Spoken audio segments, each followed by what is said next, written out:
மீனராசி அன்பர்களே, இன்று மீண்டு வர ஒரு யோகம் பிறக்கின்ற நாளாக உண்டு.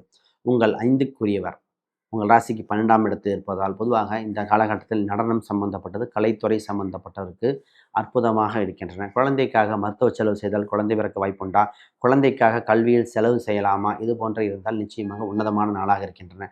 உங்கள் ராசிக்கு 12ஆம் இடத்தில் நிறைய கிரகங்கள் பயணிக்கும் காலகட்டம். குறிப்பாக சந்திரனும் அங்கே குறிகாட்டும் நாளாக இருப்பதால் பாஸ்போர்ட் சம்மந்தப்பட்டது, விசா சம்மந்தப்பட்டது, தொலைந்து போன விஷயங்கள், ஒரு சொத்தை விற்றுவிட்டு இன்னொரு சொத்தை வாங்குவதற்கு சுப விரயம் செய்யக்கூடிய காலகட்டமாக உண்டு. இன்று கையிருப்பு பணம் இருந்தால் செலவாகக்கூடிய காலகட்டமாக இருப்பதால் அது சம்பந்தப்பட்ட கடனை அடைத்துவிட்டு புதிய பொருள்களை வீட்டுக்கு கொண்டு வந்தால் உன்னதமான நாளாக இருக்கின்றன. இந்த திருமணம் சம்பந்தப்பட்ட பேச்சுவார்த்தைகள் வேண்டாம். குறிப்பாக உங்கள் ராசியின் 12ஆம் இடத்தில் சந்திரன் பயணிக்கும் காலகட்டத்தில் முக்கிய முடிவுகள் தவறான முடிவாக வந்துவிடும். ஆனால் வேலை சம்பந்தப்பட்டதை மட்டும் பார்க்கலாம். வேலை மாறுதல்கள், கடனை அடைத்தல், வேலையில் வேறு இடம் செல்லலாமா, புதிய வேலை புதுப்பிக்கலாமா, புதிய தொழில் தொடங்கலாமா, இது போன்ற விஷயத்துக்கு இன்று உன்னதமான நாளாக இருக்கின்றன. உங்களுக்கு இன்று அதிர்ஷ்ட எண்ணாக நிறமாக இருப்பது 3 மற்றும் மஞ்சள் நிறங்கள் மிகுந்த யோகத்தை கொடுக்கின்றன.